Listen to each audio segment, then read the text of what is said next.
24 ঘন্টা, একটা দিন কিন্তু 24 ঘন্টা। এই 24 ঘন্টা তার এই আঙ্গুলির থেকে মধুর চেয়েও মিষ্টি, বরফের চেয়েও শীতল, এত সুন্দর সুস্বাদু শরবত বাহির হবে, সেটা শুষে শুষে সে 24 ঘন্টা খাবে। সুবহানাল্লাহ। কাফেররা রাসূলের কাছ থেকে রহমত পাইছে? পাইছে? পায় নাই? পশু পাখি গাছ বৃক্ষ তরুলতা আসমান জমিন রাসূলের কাছে থেকে রহমত যদি না পাইতো, কোন সৃষ্টি জগৎ দুনিয়ায় থাকতেই পারত না। রাসূল যদি রাহমাতুল লিল আলামিন না হইতো, মুমিনই না হইতো, তাইলে একটা কাফের এক ফোঁটা পানি খেতে পারত না। একটা কাফের এক ফোঁটা পানি তার ভাগ্যে জুটত না, তার না খেয়ে মরত। সে দুনিয়ার কোন নিয়ামত পাইত না। নিয়ামত কার?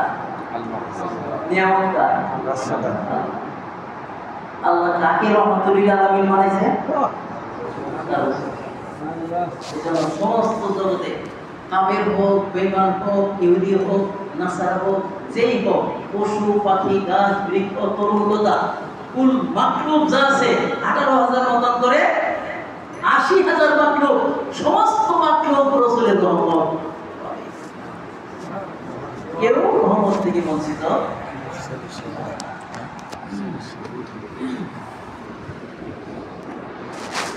শুধু পরকালে কাফেররা রাসূলের শাফায়াত পাবে,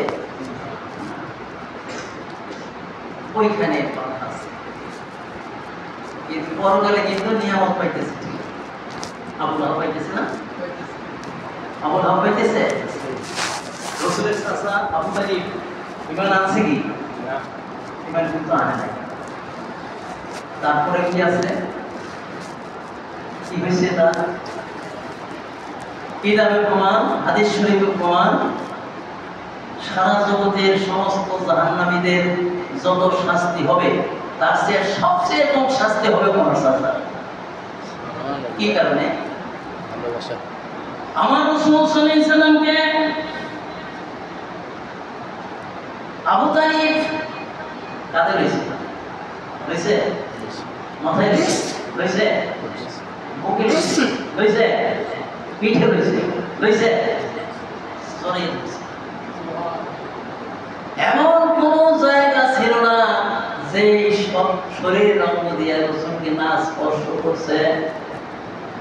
পরকালে আবু লাহাবকে যখন এই পায়ে তৈলায় যখন জুতাটা পরানো হবে, আবু লাহাব অর্থাৎ আবু তালিব আফসোস করবে, হায় রে আমার এত সুন্দর ভাতিজা, যেই ভাতিজারে আমি যদি সমস্ত শরীর দিয়ে যদি আমি তারে শরীর দিয়ে স্পর্শ করাইছি, যেই জায়গা দিয়ে আমি স্পর্শ করাইছি সেই জায়গায় দোজখের আগুন ধরে না।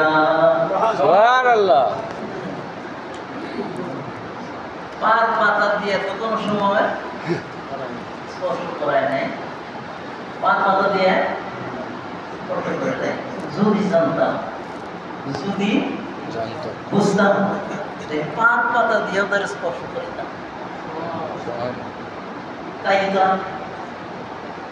এই শাস্তিটা হইত না। তার আপনজন যারা, আপনজন বলতে যারা রক্তের লোক অনেক আছে, যারা রাসূলকে মানে নাই, আছে না এরকম? আছে, অনেক আছে যারা রাসূলকে মানে নাই।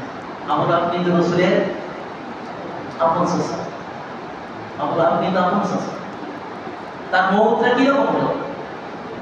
খালি রাসূলের সাথে শত্রুতা করার কারণে, আর কোনো কারণে না।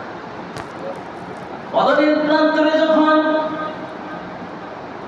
একটা একটা করে ঘোষণা হলো, আমার রাসূল বলে দিলেন, এইখানে আবু জাহেলের লাশ, এইখানে উতবার লাশ, এইখানে সাহেবার লাশ, এইখানে অমুকের মাথা, অমুকের লাশ, এইখানে অমুকের মাথা, আবু বকরের মাথা, এম এর মাথা, উমাইয়ার মাথা এবং লাশ পড়ে থাকবে। চোখের আগে বলে দিলেন। কিন্তু জিবরাইলকে আগেই নিষেধ করতে বলছে, তুমি আমার রাসূলের যে শত্রু আছে, এইরকম 1 নম্বরে থেকে 70 নম্বর পর্যন্ত শত্রুগুলো তুমি লিস্ট করো।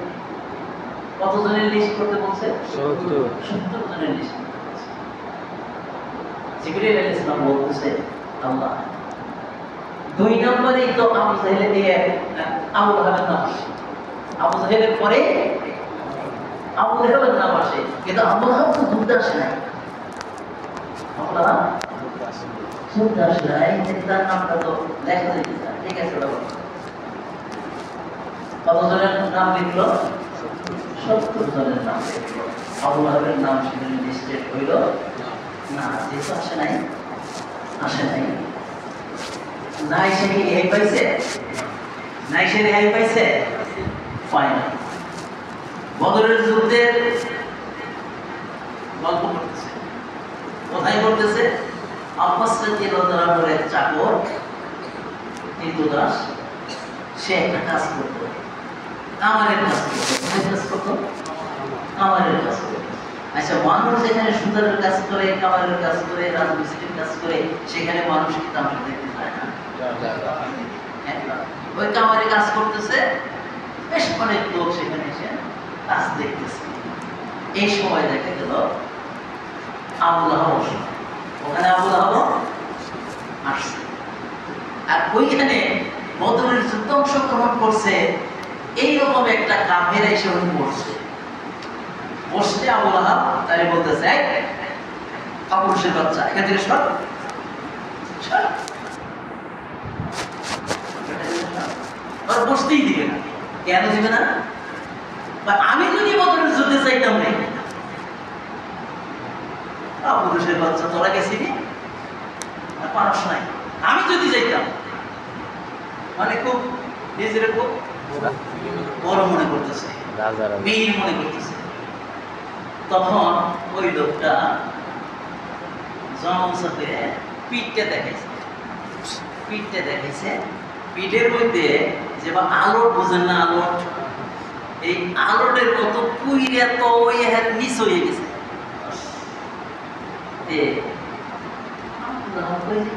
কি বস্ত্র রে, এরকম অস্ত্র তো জীবনে দেখি নাই, এটা কি হয়েছে?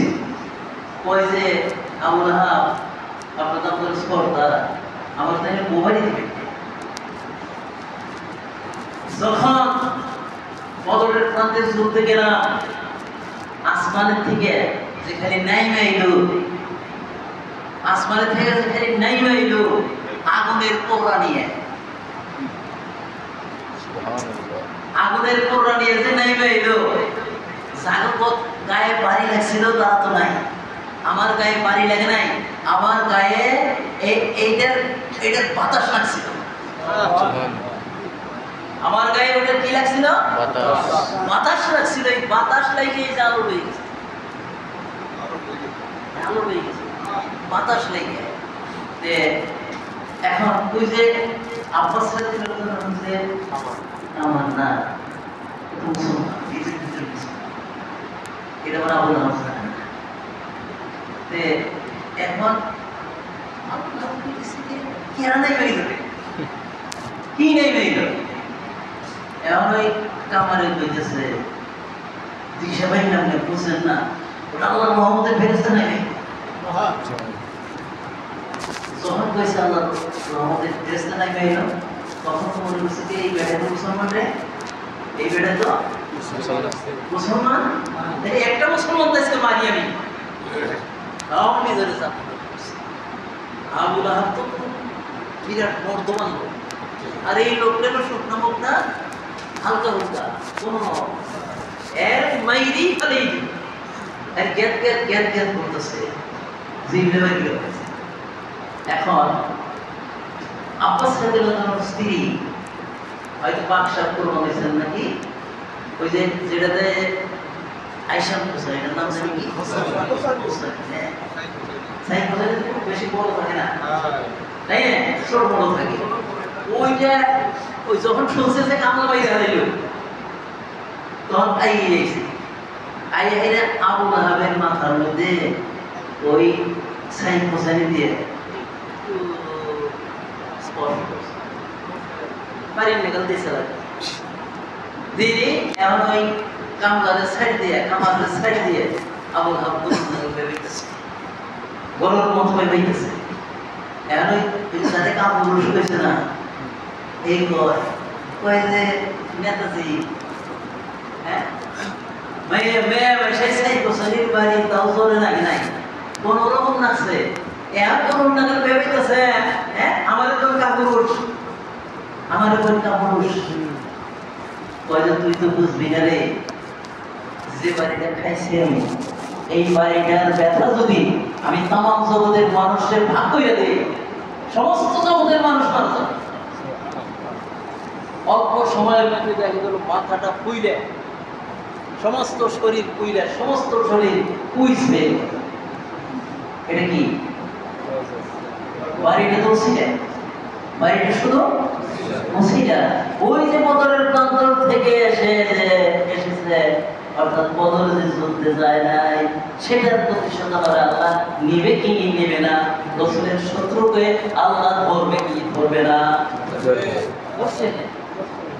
দেখা গেল তারে কোন রকম বাড়িতে নিল, বইটা গেছে গা, কোন রকম বাড়িতে নিল, বাড়িতে নিলে বাড়িতে দূর মন্দির চলে থাকা যায় না, বাড়ির মানুষ চলে যায়, বাড়ির মানুষ সব চলে গেছে। আশেপাশের মানুষ বলতে থাকা না, পোলা করে গাই করে এই তো বাপের গানলি নে, এই এত বন্ধ করতেছে আমার বাড়িতে থাকায় না। পরে বিরাট একটা গর্ত করে বড় বড় কাঠ দিয়ে দাহাইয়া নিয়ে ওখানে চাপা মাটিতে ছিল, তার নাম হলো আল্লাহ। ধরছে না রসুলের শত্রুকে, ধরছে। এমন কষ্টের কোন উত্তাপ হয়েছে, তারপরেও রহমতুল লিল আলামিন থেকে সে দয়া পাইছে কি পায় নাই? পাইছে। এটা কি কোন সময় বাদ যাবে? দেখছেন কেমন নবী আমার নবী, কেমন নবী। আবু লাহাবের মতো এত কাট্টা কাফের যে আমার দয়ার নবীকে এত কষ্ট জীবনে দিয়েছে, আর আমার রসুলের জন্মের কথায় খুশি হইয়া শুধু আঙ্গুলি ইশারা করছিল, আঙ্গুলি ইশারা করছিল। কিরকম নিয়ামত সে পাইছে, এজন্য وما أرسلناك إلا رحمة للعالمين। এই আয়াতের কিন্তু মুরাকাবা আছে, তরিকতের ভিতরে আয়াতের মুরাকাবা আছে। এই ঘটনাগুলো খেয়াল করে করে وما أرسلناك إلا رحمة للعالمين। নবী গো আমার জানাই তোমার লাখো সালাম, রহমতে আলম নূরে মুজাসসাম সাল্লাল্লাহু আলাইহি ওয়াসাল্লাম। আল্লাহ জানাই সালাম তোমায়, আল্লাহ জানাই সালাম তোমায়, ফেরেশতা জানাই তোমার নাম। আল্লাহ জানাই সালাম তোমায়, ফেরেশতা জানাই তোমার নাম। রহমতে আলম নূরে মুজাসসাম সাল্লাল্লাহু আলাইহি ওয়াসাল্লাম। এই আয়াতের মুরাকাবা করবেন, আর মাঝে মাঝে দাদাজির এই নাতের রাসূলগুলো পড়তে থাকবেন, মিলাইতে থাকবেন, আর চোখের পানি ঝরাইতে থাকবেন। এইভাবে দরুদ পড়ার সময়, এশার নামাজের পরে দরুদ পড়ার সময় শুধু দরুদ পড়বেন না রে বাবা, দরুদ পড়তে থাকবেন। মাঝে মাঝে মাঝে মাঝে মনে আবেগে দুইটা একটা নাতে রসুল কিছু কিছু কিছু কিছু করে বলতে থাকবেন, ও প্রিয় আমি পাগলের রাসূল কেন ও প্রিয় আমি আশিকের রাসূল কেন দূরে জীবনে মনে রেখো সদা স্মরণে জীবনে মনে রেখো সদা স্মরণে পাগলের রাসূল কেন দূরে ও প্রিয় হাবিব আশিকের রাসূল কেন দূরে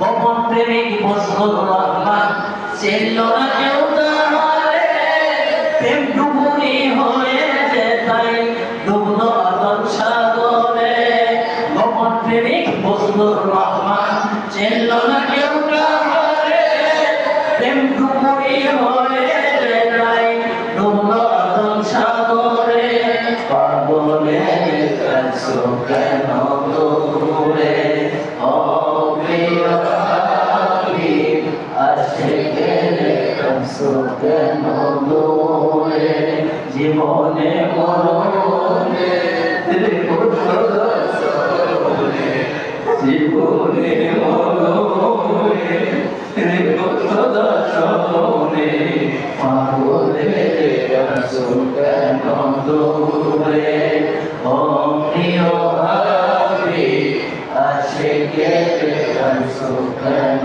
দূরে। এভাবে মাঝে মাঝে যখন এশার পরে দরুদ শুরু করবেন না, মাঝে মাঝে এগুলো বলতে থাকবেন আর মাঝে মাঝে বলবেন আল্লাহুম্মা সাল্লি আলা সাইয়্যিদিনা মুহাম্মাদিন নাবিয়্যিল উম্মি ওয়া আলিহি ওয়া সাল্লিম আল্লাহুম্মা সাল্লি আলা সাইয়্যিদিনা মুহাম্মাদিন নাবিয়্যিল উম্মি ওয়া আলিহি ওয়া সাল্লিম। আমি আমার নবীর কদম মোবারকে বসে বসে আমি দরুদ পড়তেছি, আমার দরুদ নবী শুনতেছে, আমি নবীর কোনো কিছুই দেখি না, আমার অমানবতার কারণে আমার গুনার কারণে সেই চোখ আমার নাই, আমার গুনার কারণে সেই দিন আমার নাই, আমার সেই চোখ সেই কান আমার নাই। আহমদেরি নয়ন আমায় আহমদেরি নয়ন আমায় তুমি দাও না পরোয়ার আর আমি খুঁজে পাবো পাবো যে দিদার আহমদেরি নয়ন আমায় মধুর নয়ন নাহি পেলে